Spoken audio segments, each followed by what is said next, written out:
Pull out the shift fork guide bar 1. Then pull out the shift fork guide bar 2.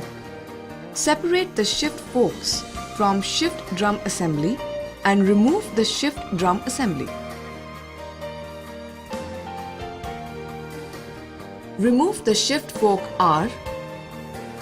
Remove the shift fork L. Remove the shift fork C. Then remove the drive axle assembly and the main axle assembly together.